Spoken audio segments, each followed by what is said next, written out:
Live from New Delhi, you're watching DD India Live, India's voice to the world. I'm Bharat. Coming up in the next 30 minutes.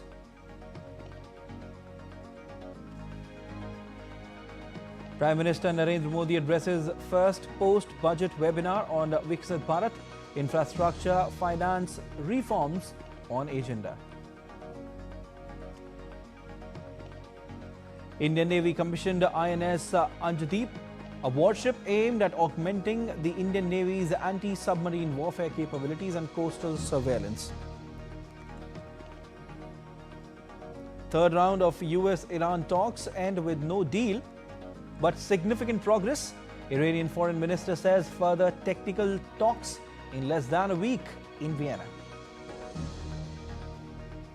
Pakistan's Defence Minister declares open war on Taliban government. Pakistan bombs Kabul after Afghanistan's late-night border attacks.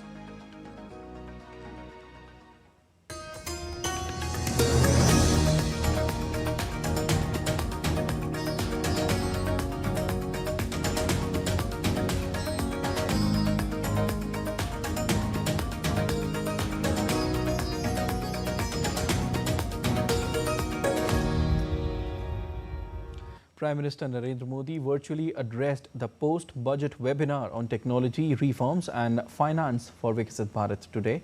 The webinar entailed discussions on public capex, infrastructure, banking sector reforms, financial sector architecture, deepening capital markets and ease of living through tax reforms. The webinar is the first in a series of post-budget webinars being organized on key themes emerging from the Union Budget 2026-27. These webinars aim to draw lessons from past experiences and obtain structured feedback from participants to strengthen and ensure outcome-oriented implementation of the budget announcements for financial year 2026-27, drawing upon the practical experience and insights of diverse stakeholders. The Indian Navy today commissioned its anti-submarine warfare shallow water craft INS Anjadip in Chennai.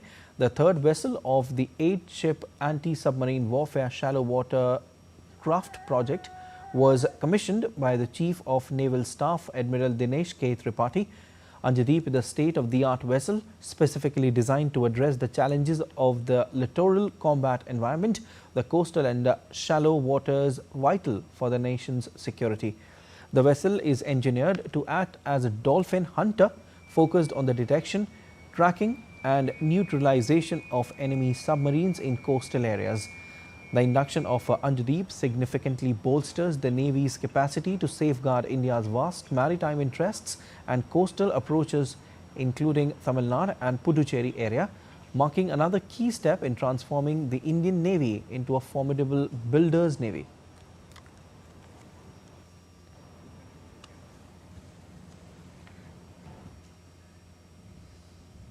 India and Israel elevated their long-standing ties to a special strategic partnership anchored in deep trust, shared democratic values and human sensitivities. This comes as Prime Minister Narendra Modi concluded his two-day visit to Israel, marking a significant step forward in bilateral relations with 27 outcomes, many focused on frontier technologies such as artificial intelligence. Here's more in the report.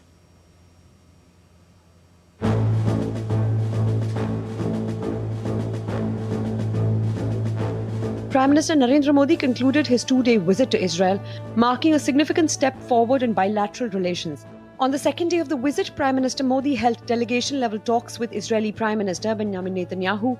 Both leaders discussed the entire range of bilateral relationship along with regional and global interest.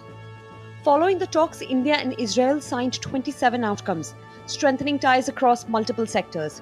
The partnership span emerging in strategic domains including artificial intelligence, quantum technologies and critical minerals, signaling a major push towards future-ready collaboration. Technology हमारी भावी साझेदारी का केंद्र है।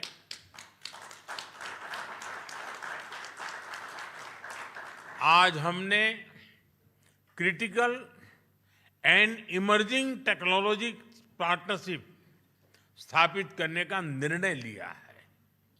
इससे AI, quantum और critical minerals जैसे क्षेत्रों में सहयोग को नई गति मिलेगी।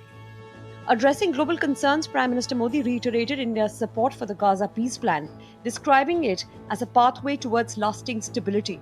He emphasized India's commitment to dialogue and cooperation with all stakeholders to promote peace in the region. Bharat की सोच स्पष्ट है। Humanity must never become a victim of conflict. Gaza peace plan से शांति का एक रास्ता बना है।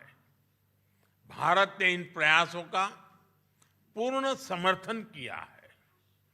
भविष्य में भी हम सभी देशों के साथ संवाद और सहयोग जारी रखेंगे। Prime Minister Modi also highlighted progress on the India-Middle East-Europe Economic Corridor and the I2U2 grouping to enhance regional connectivity. Reaffirming a shared resolve, India and Israel declared a united stand against terrorism, pledging continued joint efforts to combat terror and its supporters. Bharat और Israel पूरी तरह से स्पष्ट है कि आतंकवाद का दुनिया में कोई स्थान नहीं है। किसी भी रूप में, किसी भी अभिव्यक्ति में आतंकवाद को स्वीकार नहीं किया जा सकता। हम कंधे से कंधा मिलाकर आतंकवाद और उनके समर्थकों का विरोध करते रहे हैं और आगे भी करते रहेंगे। Before concluding his visit, Prime Minister Narendra Modi interacted with prominent members of the Indian Jewish community in Jerusalem, reinforcing strong people-to-people ties. Earlier, Prime Minister Modi held talks with Israeli President Isaac Herzog at the presidential residence. They discussed diverse aspects of the India-Israel friendship.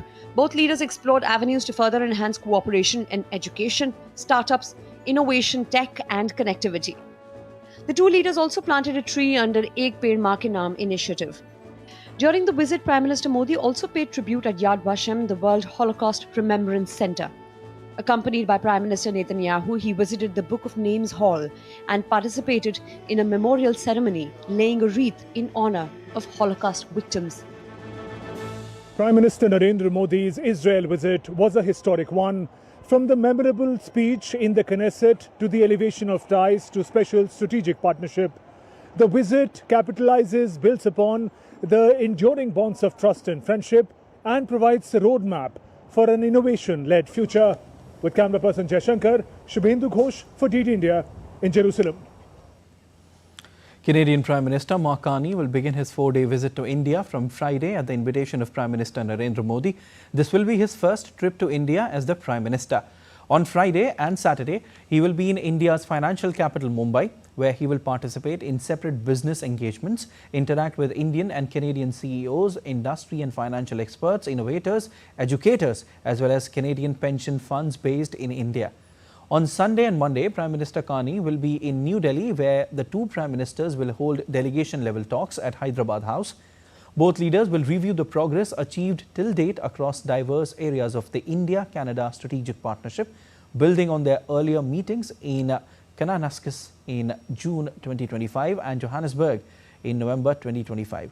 They will also take stock of ongoing cooperation in key pillars, including trade and investment, energy, critical minerals, agriculture, education, research and innovation, and people-to-people ties. The two leaders will also exchange views on regional and global developments. Prime Minister Modi and Prime Minister Carney will also attend the India-Canada CEOs Forum. The visit is an opportunity to reaffirm the positive momentum and shared vision of India and Canada in building a forward-looking partnership. These are the areas where two leaders will be discussing.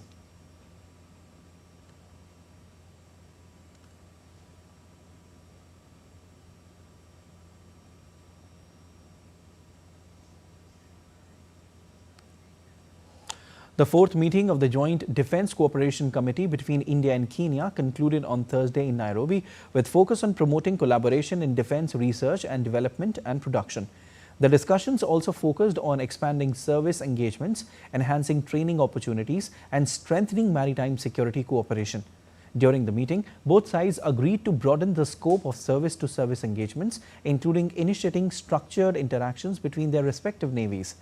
Both countries deliberated on cooperation in customized training programs, instituting military exercises, border management, capacity building in advanced domains such as electronic warfare, cyber security, cooperation in military, medical services, including training and knowledge exchange. In Nepal, preparations are underway for the upcoming House of Representatives election, with polling stations situated in the border region under strict surveillance. To ensure a peaceful election process, security agencies are monitoring polling stations and have categorized polling stations for the March 5 election into 3 security levels as normal, sensitive and highly sensitive. Security personnel have been deployed in larger numbers at vulnerable polling centers, while border surveillance has also been tightened along the 367-kilometer open frontier with India. Meanwhile, home to 1.72 million, the elections in Nepal are being seen as a crucial test for the country's young democracy. Last year, Kathmandu witnessed massive Gen Z-led protests sparked by a social media ban, which eventually led to the ousting of Prime Minister KP Sharma Oli's government. The protests, marked by widespread unrest and violence, highlighted the growing demand for transparency, accountability and reform in Nepal's political landscape.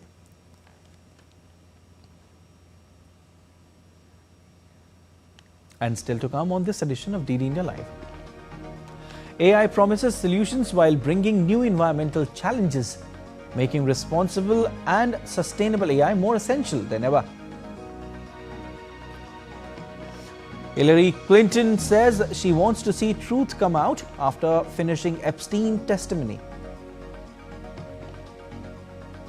India thrashed Zimbabwe by 72 runs in a must-win Super 8 encounter, keeps Semi's hopes alive.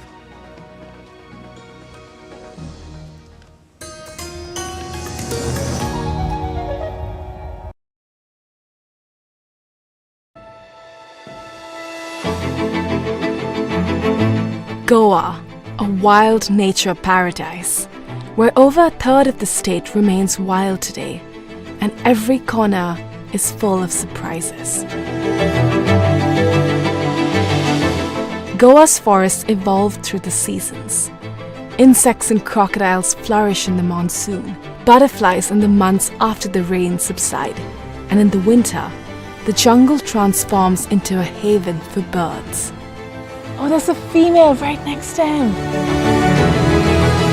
Oh my god, is that 8 otters? That's one of my favorite things about these forests. There are still so many secrets out there. Watch Postcards from Goa on National Geographic.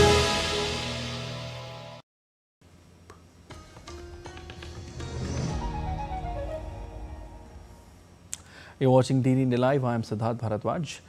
Artificial intelligence is transforming every aspect of life, while its rapidly growing infrastructure demands massive energy, strains water resources and drives up e-waste. The technology that promises solutions also brings new environmental challenges, making responsible and sustainable AI more essential than ever. A report.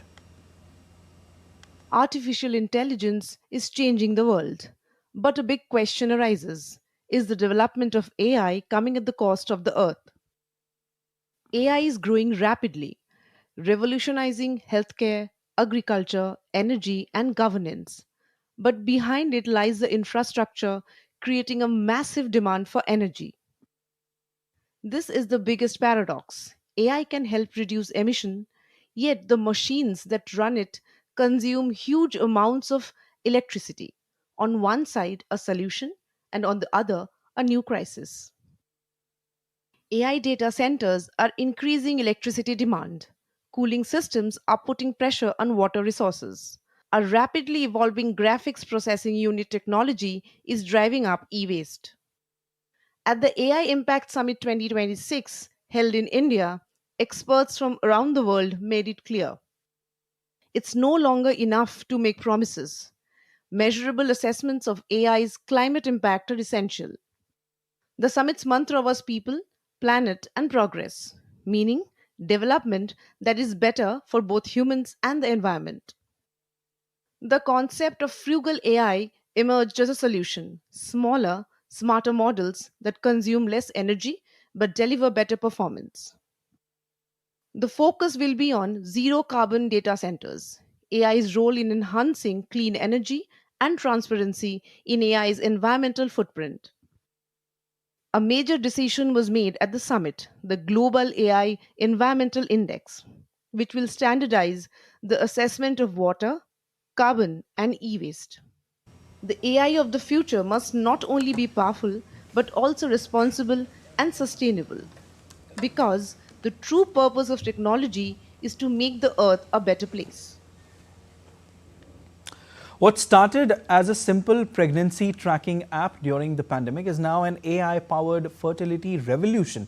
Chennai entrepreneur Padmini Janki launched Mind and Mom in 2021 to support women through pregnancy. From a mobile app to advanced clinical care, here is how one woman's startup is reshaping the journey to motherhood.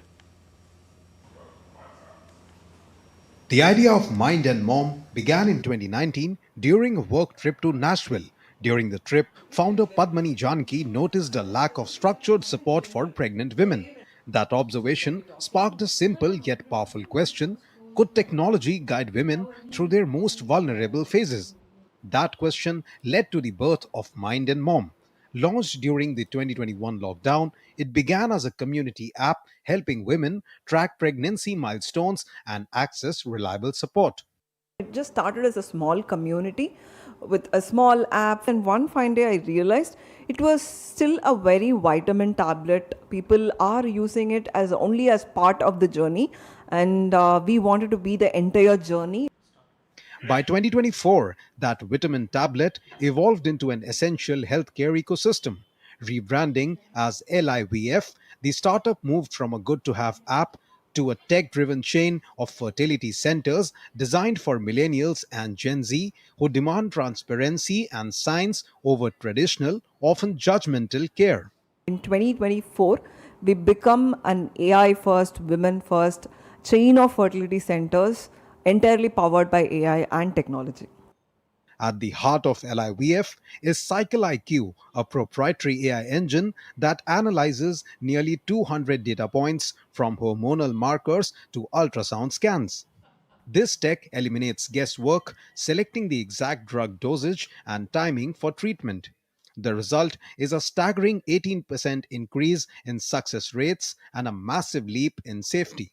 While human grading of eggs can vary, AI provides a standardized, precise protocol that works whether a patient is in a metro city or a rural village. What we have observed by using Cycle IQ in our clinic in the past year or so is about an 18% jump in the success rates for these patients, where we have been able to give a very personalized treatment with this clinical decision support engine that we have.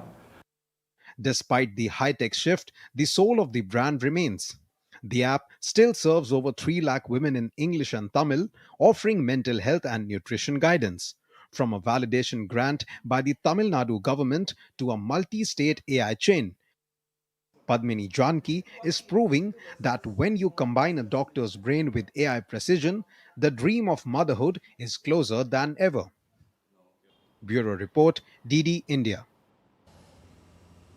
The Iranian and US delegations wrapped up their new round of nuclear talks in Geneva, Switzerland, after significant progress in the negotiation. The meeting marked the third round of indirect nuclear talks between Iran and the United States under the mediation of Oman, which began on Thursday morning. Iran's delegation was headed by Iranian Foreign Minister Syed Abbas Araghchi, while US Presidential Special Envoy Steve Witkoff and President Donald Trump's son-in-law Jared Kushner represented the US in the negotiations. Omani Foreign Minister Badr al-Busaidi, who acted as mediator, said the two sides planned to resume negotiations soon after consultations in their capitals, and technical level discussions would take place next week in Vienna. Araghchi said after the talks that it was one of our most serious and longest rounds of negotiations with good progress. He also said that the two sides agreed to begin technical reviews in Vienna next Monday. We made good progress and very seriously entered into the elements of a possible agreement, both in the nuclear field and in the area of sanctions. On some issues, we have now become very close to an understanding. On certain other issues, we still have differences of opinion.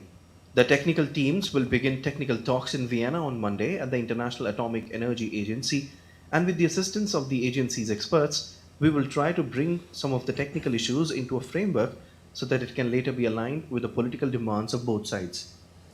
Moving on to another set of peace talks where Ukraine and US also concluded their talks and preparations are underway for the next round of negotiations. Ukraine's chief negotiator Rustem Umerov said the objective is to make the next trilateral meeting involving the United States and Russia as substantive as possible. Umerov said particular attention during the latest meetings was devoted to Ukraine's economic track and long-term support mechanisms. Separately, Russia's presidential special envoy Kirill Dmitriev also held talks with US representatives in Geneva, though he declined to comment on the results of negotiations with the US. After the bilateral talks, Ukrainian President Volodymyr Zelensky said trilateral talks are likely to take place in Abu Dhabi in early March. The talks would aim to prepare the way for a meeting of Ukraine and Russia's leaders. There is more readiness for the next trilateral meeting. Most likely, the next meeting will be in the Emirates, in Abu Dhabi. We expect the gathering to happen at the beginning of March to finalize everything that was agreed for real security guarantees. To prepare a meeting at the level of country leaders, this particular format could advance many things. The International Monetary Fund has approved $8.1 billion four-year loan for Ukraine, of which $1.5 billion would be disbursed immediately. The IMF said the new loan will help Kyiv to maintain economic stability and keep public spending flowing. Ukrainian Prime Minister Yulia Sviridenko hailed the loan as part of a broader financial framework that would cover an estimated budget shortfall of $136.5 billion over 4 years. While IMF Managing Director Kristalina Georgieva said the IMF loan would resolve Ukraine's balance of payments problem and restore medium-term external viability. She said it will also boost prospects for reconstruction and growth after the conflict ends. It would also help to facilitate Ukraine's steps to join the European Union. Moving on to investigations into Epstein files, former US Secretary of State Hillary Clinton told a congressional committee that she did not remember ever meeting the late sex offender Jeffrey Epstein. Clinton said that she had no information to share about his criminal activities.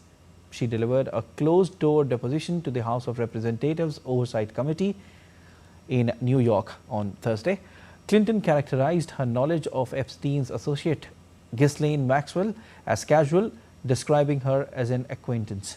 She and her husband, Democratic former President Bill Clinton, initially refused to testify before the committee, but relented when lawmakers moved to hold them in contempt of Congress. Hillary Clinton also expressed confidence that her husband, former US President Bill Clinton, knew nothing of Epstein's crimes when they were still in contact. Bill Clinton is scheduled to testify to the committee on Friday. I answered every one of their questions as fully as I could, based on what I knew. I never met Jeffrey Epstein, never had any connection or communication with him. I knew Ghislaine Maxwell casually as an acquaintance. I think the chronology of the connection that he had with Epstein ended several years before anything about Epstein's criminal activities came to light. Tensions between Pakistan and Afghanistan have escalated sharply following cross-border airstrikes and military exchanges along the Durand line. Pakistan bombed major cities of Afghanistan, including the capital Kabul on Friday, with Islamabad's defense minister declaring the neighbors at open war following months of tit-for-tat clashes. The declaration came hours after Afghan forces attacked Pakistani border troops in what the Taliban government said was retaliation for earlier deadly airstrikes.